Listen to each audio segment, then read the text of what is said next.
Hi, teachers. Welcome to our next installment of TSH,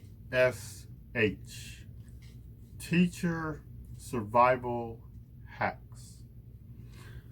Go ahead and click on that like and subscribe button if you like what I'm saying today. So let us begin.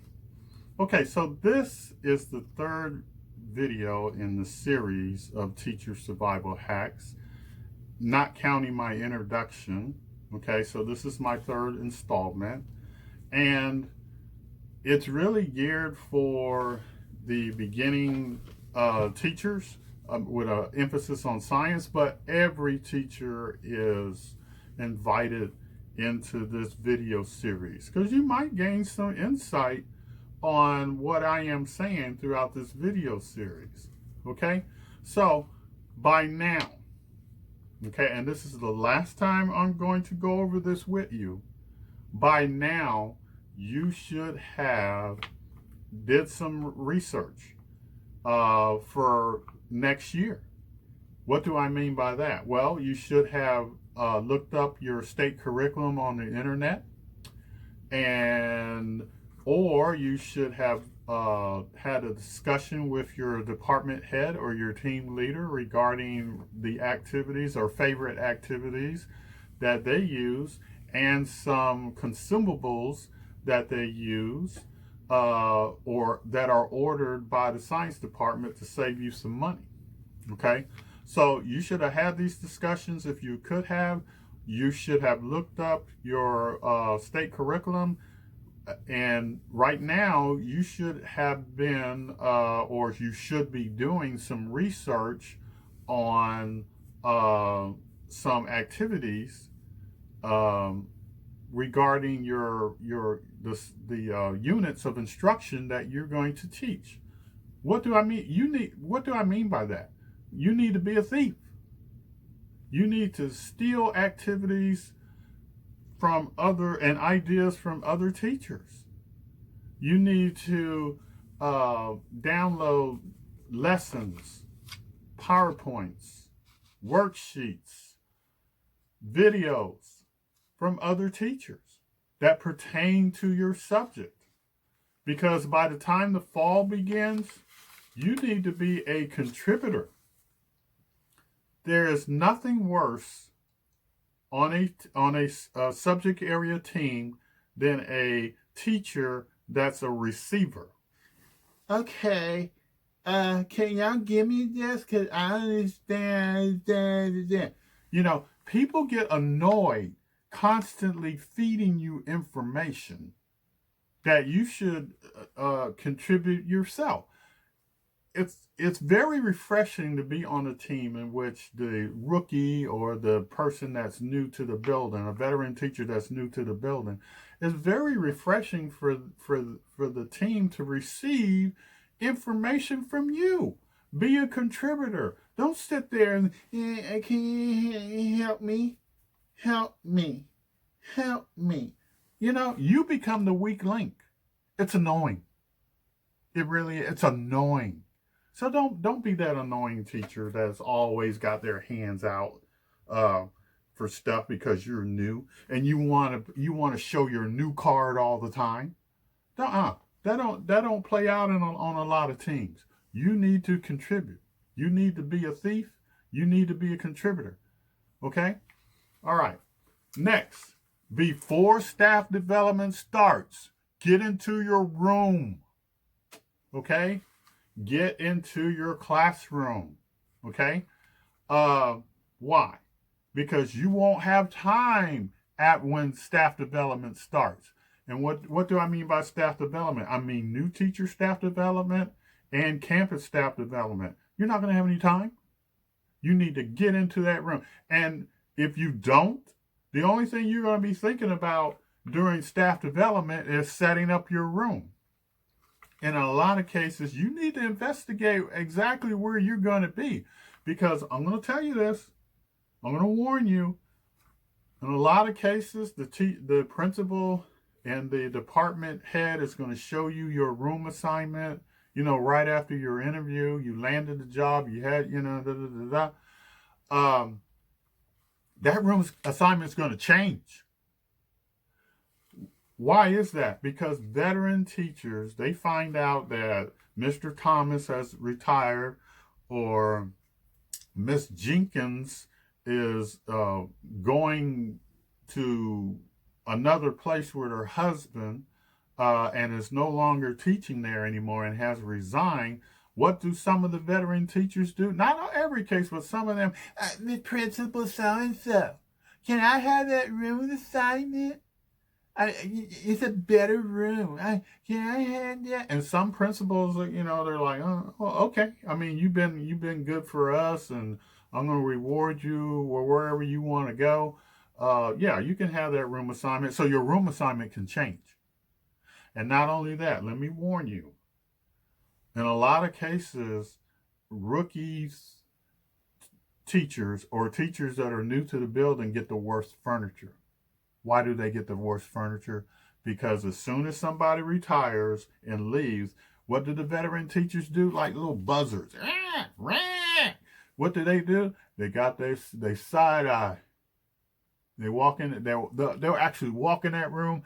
Oh, that file cabinet works better than mine. Ooh, they left a chair.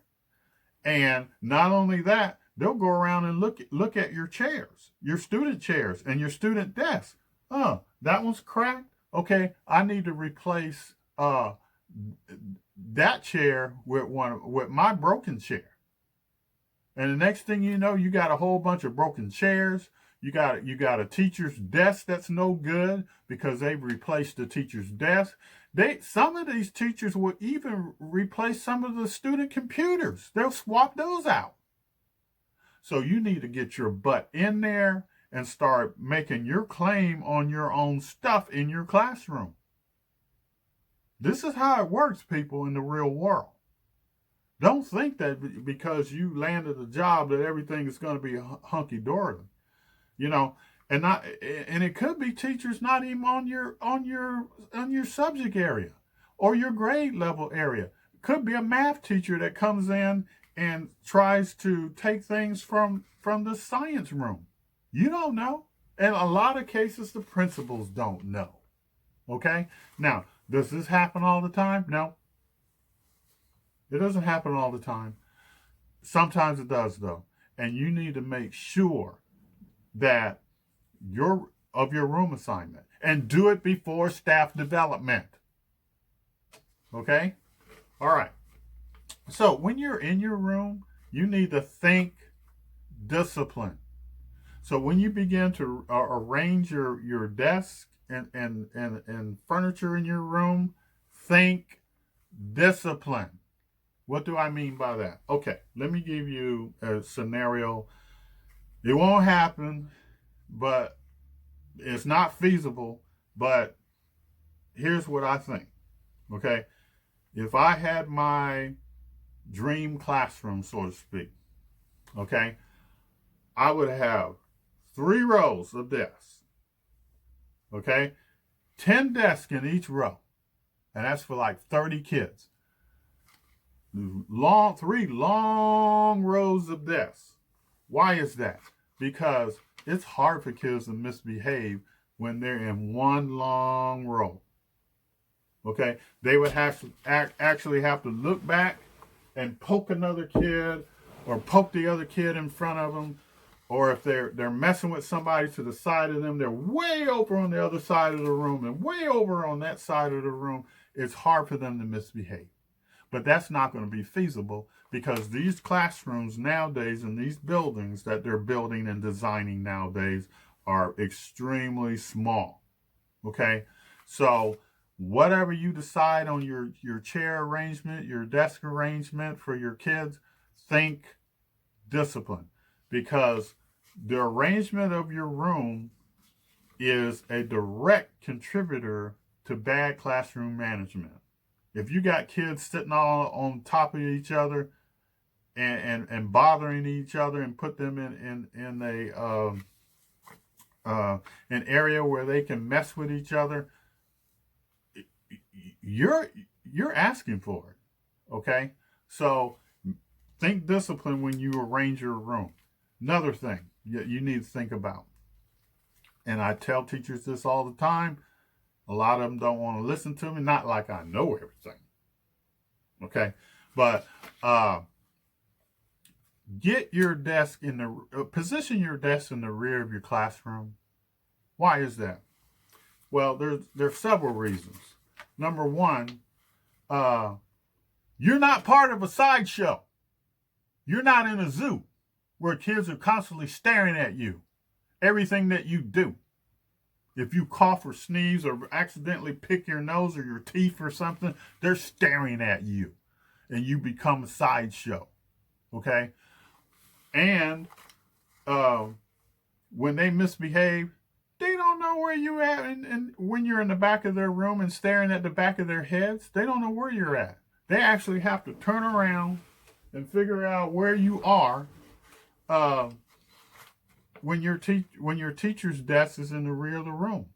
Okay? And you can sneak up on them and you can tell them, oh, you need to stop that. Okay? They can't see where you're coming from. So it will enhance your discipline. Okay? And not only that, here's a side note. Life happens. You can be sick and up all night with an upset stomach. Your child is sick up all night with a fever or something. You can be coming back from a road trip from Timbuktu, wherever you went for your little road trip. And guess what? You don't have much sleep. You didn't get much sleep. And guess what you're doing during the day? Okay? Or you're doing one of these numbers. And what are the kids doing? Shh, let him fall asleep. Let him fall asleep. I've seen teachers where they're sitting there drooling on themselves, and the kids are like, shh, shh, let him fall asleep. Let him fall asleep. Okay? You don't want to be part of that circus. Don't let them see what you're doing or what you're up to. You're not the focus of them. And I don't know why teachers do that. They have their desk right there where they can be part of the whole, and a lot of teachers, I just don't feel comfortable behind them.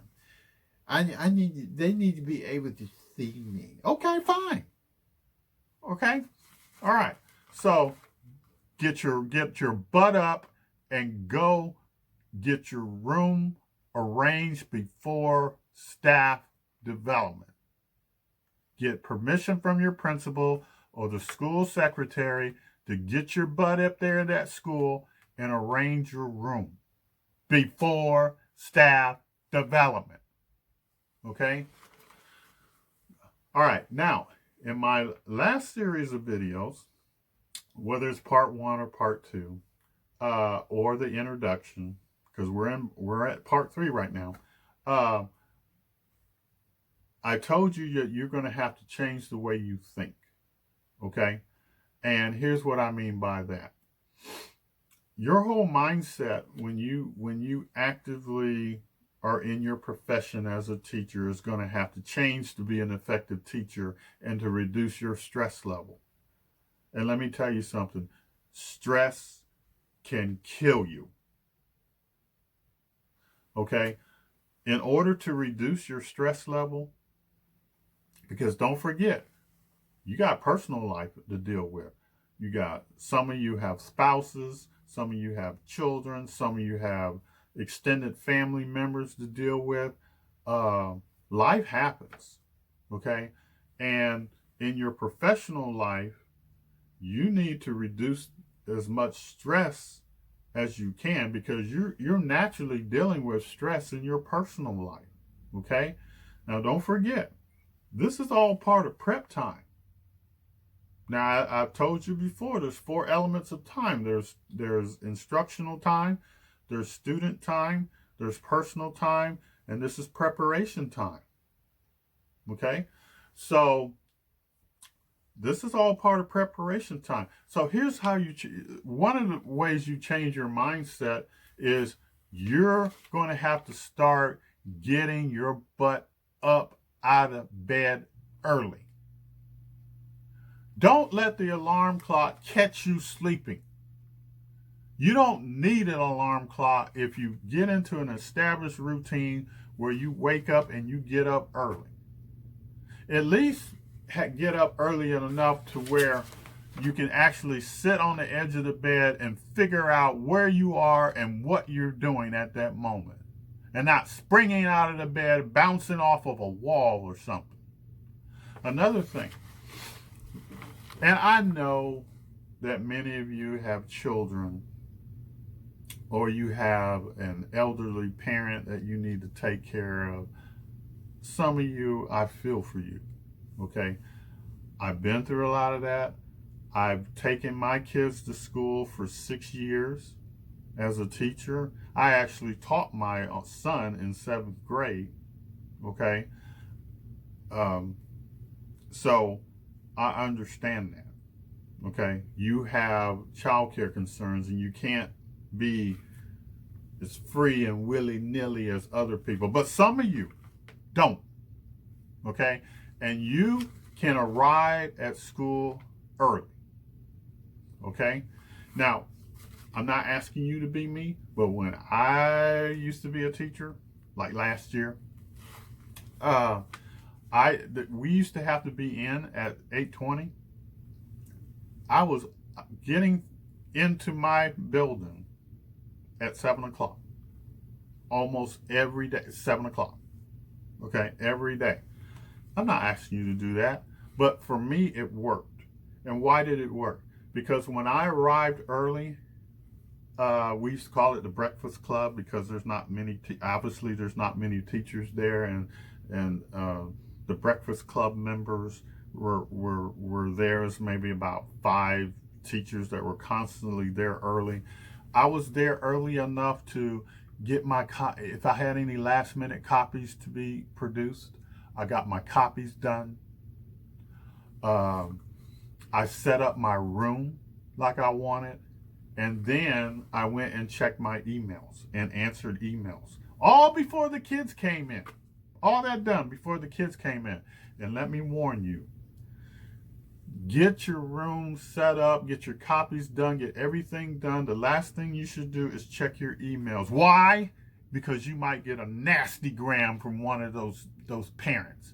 And you don't want to be sitting around, you don't want to be arranging your room and setting up your room cussing to yourself, parent, and it's going to steal your focus on what you're doing when you're setting up your room. So that should be the last thing, okay? Check your emails last. Set up your room first. Get your copies done first. Then then check your email last, because you never know what's going to be on that email from a parent or something that you have to do from the administration or something like that. You don't know what's going to happen, okay? So you got everything done first, then you can deal with those emails. You can answer the emails. You can reply to some that's scheduled. You can write that down, and all these things because you're going to be constantly in demand as a teacher. Everything revolves around the teacher. Everybody's going to want information and feedback from the teacher. Okay? So do yourself a favor. Service yourself first. Get things done for yourself first. Have time to deal with other people next. Okay? All right. Another thing. Again, in my previous videos, I told you you're going to have to adjust your mindset. So one of my suggestions is get your clothes ready. Prepare your clothes, all of your clothes, for the week. Before the week starts. During the weekend, get your clothes ready. Don't be one of those teachers that do this. Well, I don't know what I gotta wear this. I don't feel like that. You know, and that one has a rip. And that one, let's see, it's wrinkled. I can't wear that. And I've only had 20 minutes left to go. Don't do that. What I used to do, and again, this is me, okay? And I learned this from a lady that I was dating in New Orleans. She, you know, I observed her and she taught me this. You know, sweet, cute person. You know, she worked in New Orleans, and she used to get her clothes done, her 5 outfits done on either Saturday or Sunday. So I used to start doing that. I said, yeah, that's a great idea. Okay. So I used to get my clothes, you know, get them all ready. I'm watching football.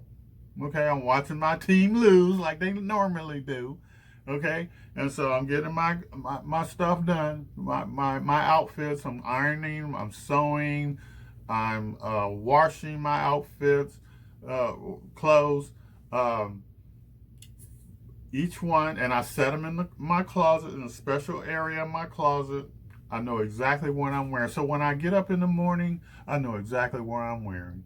I don't have to be doing, I don't know. It wastes time and it causes stress in your life. Okay? Don't do that. Okay? So, get your room done, prepared. Get your room arranged. Okay?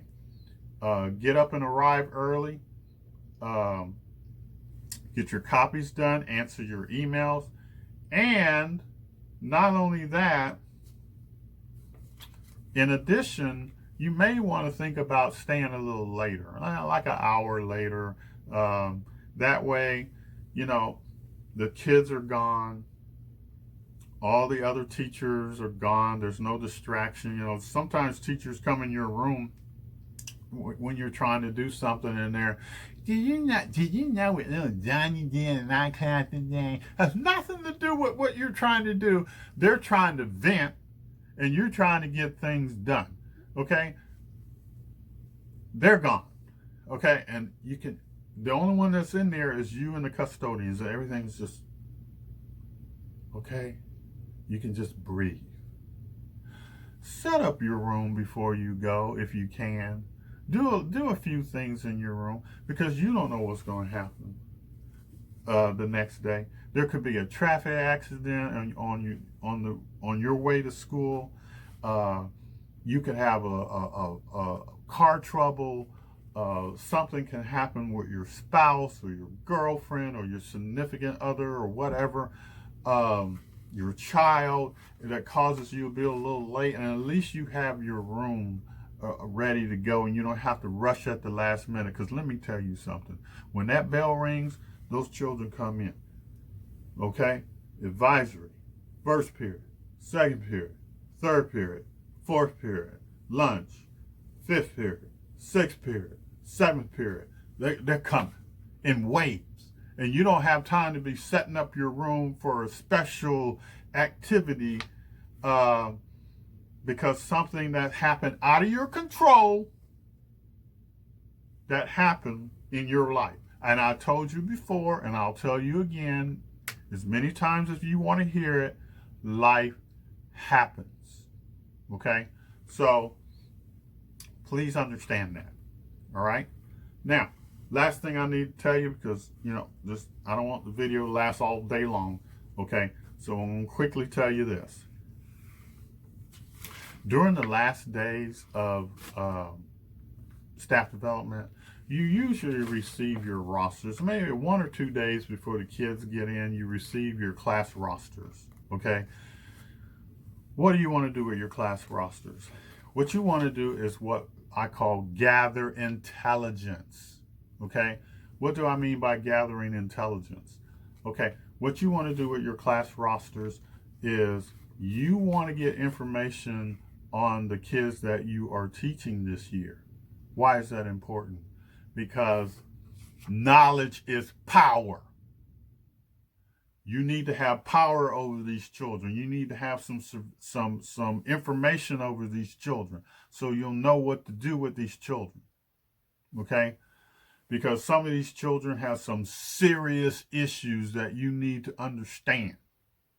And nobody's going to walk up to you and say, you know, little Fred Flintstone, he is emotionally disturbed.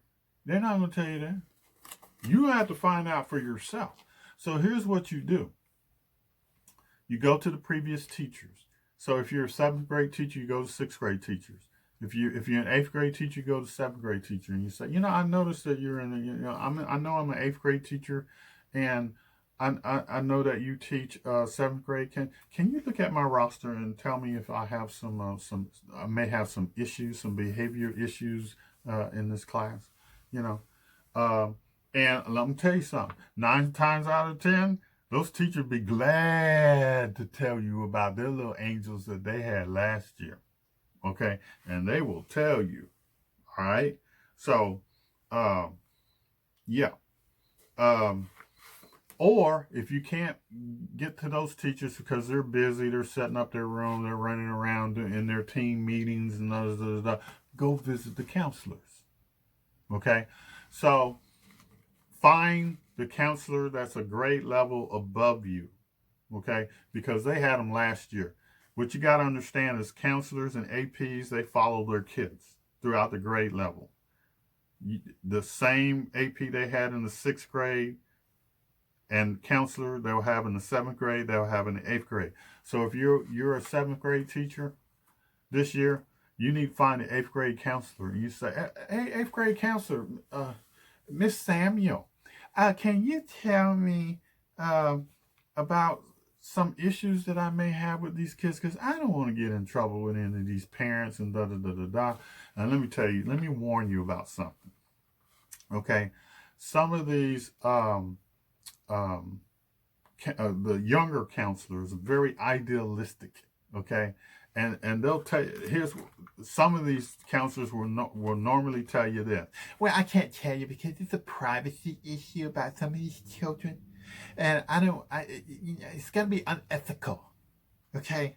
And I don't want you to have a self-fulfilling prophecy on some of these kids because it's not fair to them. They need to have a blank slate. Let me tell you something. Okay? First of all, it's not unethical. Second of all, a lot of these conditions that these children have that no one's going to tell you about, you think the parent is going to call you up and say, hey, my name is Mrs. Adams, and my child has oppositional defiance. Okay? So if you try to shove a paper at him or something, he's just going to cuss you out. Okay? Do you think that parent's going to call you and tell you that? No. Okay? You need to help yourself. Okay? It's not unethical. Here's the reason. A lot of these children have some serious issues with being very impulsive. Now, don't forget that, especially middle schoolers, their minds are still developing. Their impulsivity is way out of whack in some cases. A lot of these kids have conditions that are hardwired into their brain. They have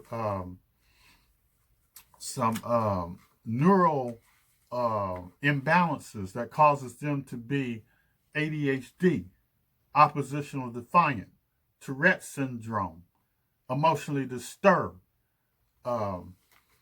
things of that nature. Okay? These are hardwired conditions that you need to know about. You don't want to get a kid paint a kid into an emotional corner. And then what happens when you do that and the kid gets an anxiety attack? There's many forms of anxiety. And once you get anxious and afraid, you invoke the flight or fight response. And a lot of these kids, they're not going to flee from you. They're going to attack. So You need to be aware that you are painting these kids into an emotional corner. And uh, so a lot of these things, it's not going to be a self-fulfilling prophecy because they're like that. Now, not every kid is going to treat you the same as their previous teacher. I understand that. And some kids do mature a little bit over the summer. I understand that. But there's a lot of serious conditions out there that these kids are hardwired to. They're going to treat you the same as they treat any other kid, and you need to know about them. And the more mature counselors, they're gonna or experienced counselors, they're gonna tell you this. They're gonna say, "Oh yeah, come on, come here, come here, come here. You know, this kid right here, this parent hovers a lot. Yeah, you need to be aware of that. And this kid, you see in this first period class, you need to separate little Janie from little Susie because they're just gonna la la la la la. The older counselors, the more mature counselors, the more experienced counselors will help you with this because they understand. Okay? They understand that you are alone. They understand that you're not going to be sitting there with no aide to help you. You're not going to be sitting in your class with an AP to help you. And a lot of these APs, and this is the growing trend, I don't care what these APs are telling you, but this is the growing trend. A lot of these APs shy away from handling discipline. They're not very proactive. They're reactive, and they are slow to react in a lot of cases. You're questioned more than the kid. And God help you with the parent. The parent will be asking you, what have you done to upset my child? And I want a conference with you and the principal right away. And they know their child has these issues. They know that. So you need information. Get that information now before the school starts, because then you can say, okay, now I know this child has ADHD issues and he or she messes with so and so on this roster, so I need to sit him over there. I need to sit Sally so social over there. I need to sit Johnny jump up over there by himself. Discipline. You need to discipline before you have to discipline people, because you're going to be alone. Okay? So, with that said, and I took up a lot of your time, and I apologize for that. Without said, it is time for me to help you further with activities.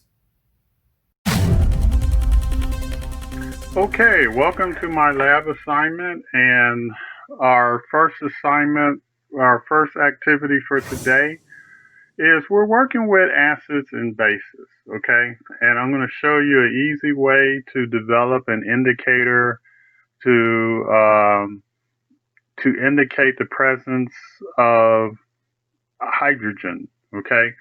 So usually nowadays you work with acids and bases in high school chemistry. It's not always done in the elementary or middle school that much anymore. It's more so in Texas. I know in Texas, it's more so devoted to high school chemistry. Okay? And so they're going to ask the high school students to develop the Arrhenius definition and some other scientist definitions of an acid and a base. And it has something to do, an acid increases its concentration of hydrogen ions, while a base increases its concentration of hydroxide ions. Okay, an acid's more positive, a base is more negative. And if you follow the Arrhenius model, That's that's the explanation, basic explanation between an acid and a base. So it's really three main substances out there. You either have acids, you either have base, or you have neutral substances. I like to tell my students in middle school there's three basic substances: acids, bases, and neutral. And there's three states of matter. Uh, and they will figure this out when they go to the restroom. Yeah, solids, liquids, and gases. And they giggle and snicker, but they never forget that definition when I relate to their natural processes in the bathroom. Okay, but anyway, the reason for this activity that I'm showing you is there are several ways to indicate the presence of an acid or a base. The more simple direct definition of an acid is substances that taste sour and they have the presence of hydrogen ions. Um, and the bases, these are substances that taste bitter, feel slippery, and they have more hydroxide ions. But you can use a certain indicator to indicate the color of an acid or a base. And in this case, the indicator that I'm using is actually a natural indicator, which is the juice from a red cabbage. You just simply boil a red cabbage and you come up with this blue liquid, and the liquid acts as an indicator. So, and it will change colors depending on of the presence of an acid or base. And in this case, if it's a reddish color, yellowish color, it's going to indicate that an acid is present. Okay? And we go on, we test another substance, and we see, oh yes, this is another acid. Okay? Um, the first one was, let's see, yeah, the first one was vinegar. The second one was um, lemon juice. And let me wash out my eyedropper. And the next one, yes, we have another acid. Okay. Let's go to the next one.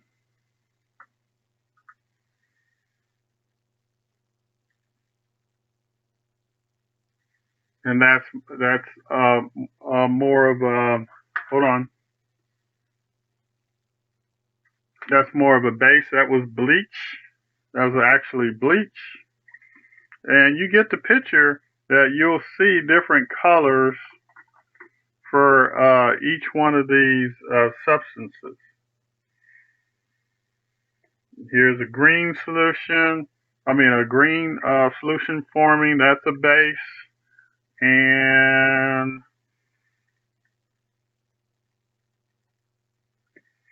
that's neutral solution. If it doesn't change color much at all, that's a neutral solution, and so on and so on and so on.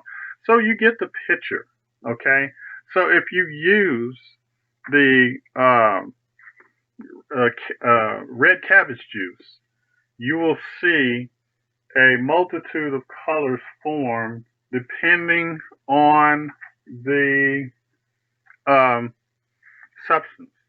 And I have an old handout that will give you the values. And don't forget it's according to the pH of the potential of hydrogen, and that scale is from 0 to 14. From 0 to 6 is more acidic, and from 8 to 14 is more basic. And as you can see, I have an old handout, a guide, where you have ammonia. The pH value is 10, and it will give a green-yellow color. So here's the ammonia right here, ammonium, and rubbing alcohol is a 5. Baking soda is green. Here's your green right here, baking soda. It's more basic, and so on and so on. Okay, so that's one way. That is one way to, and to me, a very exciting way to indicate the presence of acids and bases by using red cabbage juice. Okay. All right. So we will move on from this, and we will actually transition over into what I call what is actually called a wet cell. Okay, so a lot of these wet cells actually run from acid. So what's a wet cell? A wet cell is a device that creates electrical current from the reaction or dissociation between two different metals in the presence of a solution. And usually the solution is an acid solution. So your car battery is really a wet cell. And you can produce a primitive wet cell that will actually give off electricity. This is called a galvanometer. Okay? It detects minute charges, electrical charges, and it will quantify them on a scale. Okay? And this is the galvanometer that we use to quantify your charges with. So in the past, what I have done is I have created a wet cell. Now this is a container, a thermos container that I found at one of the big department stores.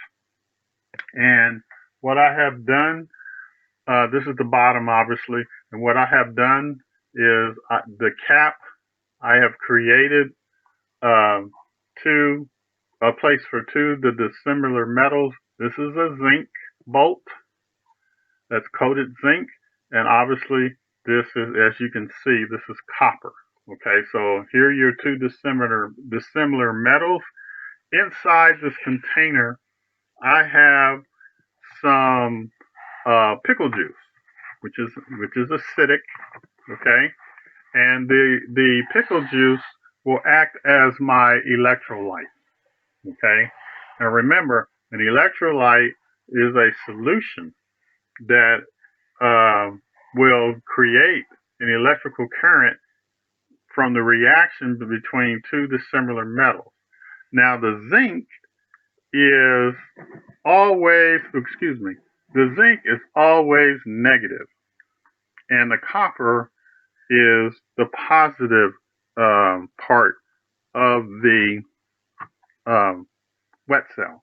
So you have some alligator clips, and you clip them onto the metals, and you click them onto the galvanometer, and you will find that an electrical current can be produced between these two metals. Now in this case, there's glare, so let me help you with this. In this case, there's not much current. So let's stir this up a bit. Oh, here we go. Okay, so now you see how much current is produced with the pickle juice. And this movement of the needle is really the currents that are occurring inside the wet cell itself. Nothing is constant, people. Everything in life is in flux. Okay, so as you can see, this is in flux. All right, so it is producing electrical current. and we can quantify how much electricity is actually being produced in the wet cell itself. So here's your setup. Here's what it looks like. And there you have it. You can quantify this, okay? So let us change substances, okay? I have another wet cell already ready to go, and permit me to, let's just stir it up a little bit because it's been sitting here a while. Let me stir it up a bit, okay? And this is a vinegar solution. Obviously, it's acetic acid, which is vinegar is acetic acid, so it's a natural acid. And again, the zinc is your negative, and the copper is your positive end. And so let's see how much electrical current that we can create with the vinegar. Not much, okay? Not much, okay? Not as much as the pickle juice, all right? So you can quantify different substances as far as the strength of reaction is concerned. You have to make sure your controls are pretty steady, meaning that you have to make sure that you have the exact amount of liquid in each container. Each electrode is of the exact length. Your galvanometer has to be the same type of galvanometer. Those are all controls in your experiment. Okay? So you can transition between, you can say, well, you have those three substances, acids and bases, and some acids will produce more electrical current as an electrolyte than others. So you can transition from acids to bases into wet cells if you like, especially if you're a high school IPC or chemistry instructor. So let's just use some salt water for our last one. For our last wet cell, we can use some salt water, and we'll stir it up real quick. And let's put our top on to our wet cell.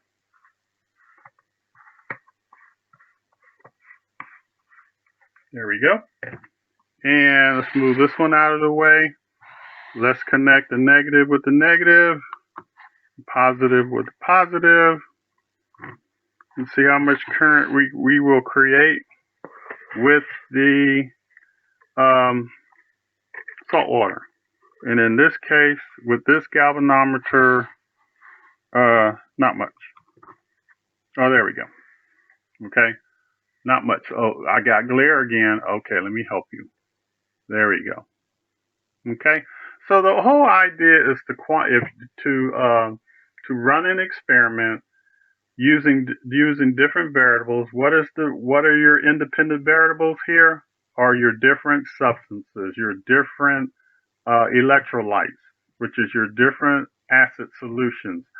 How effective is each substance as an electrolyte is it for creating electrical current between two dissimilar metals? Okay, so you can run this as an experiment, obviously using the scientific method. Now, you can buy your galvanometers from a science supply store, or you can buy them from or order them through Amazon. These I had on hand for years and years and years, and I ordered them through a science supply store. Okay. Last but not least, Okay. Now, oh, it's pretty tall, so I'm going to have to adjust my camera length here. Hold on. Okay. This is a primitive, I shouldn't say primitive, but this is a way to create a galvanometer. Those of you that are teaching fourth grade in current electricity in Texas, let me get my lights. There we go. Here what we have is called a galvanometer. And so I'm adjusting my camera to let you see. I have a PVC base.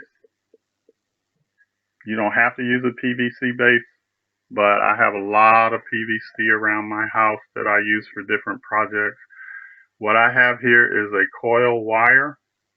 I have some, like I said, a wire coil, okay? Maybe about 6 or 8 strands. Then I have a magnetized needle supported on a string, and it's located, it's suspended within the coil, okay? And so the needle is magnetized already, okay? So what happens if you charge this wire? This wire coil will create a magnetic field, and it will counteract with the magnetized needle, and the needle will react with the coil, and it will move in a perpendicular position to the magnetized field of the coil. See? Let's do it again. See? So, I have this battery here, and so I'm connecting both ends of the wire to the battery, and every time I do that, it will indicate a current is being produced. For those of you that are fourth grade teachers, or maybe fifth grade teachers, or maybe sixth grade teachers that are working with current electricity, this will be a project for you and your kids. A primitive galvanometer. Okay, you can test whether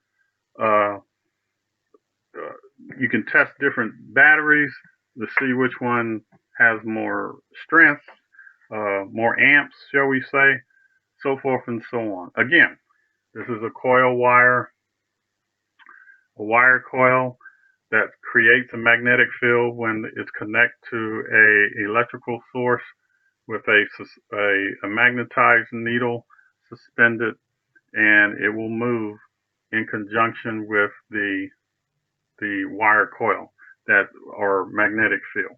Okay, so these are 3 activities that you can use for your science class this coming year if the grade is appropriate for you. Okay, so go ahead, and I'm going to leave you now. Go ahead and click on that like and subscribe button if you like what I was saying to you today. I'm sorry it's pretty long, over 40 minutes. I'm sorry about that. But I had a lot to say and a lot to show you. So, this is Michael, and I'm about to sign off, thanking you for your time, this time. Until next time, have a great day.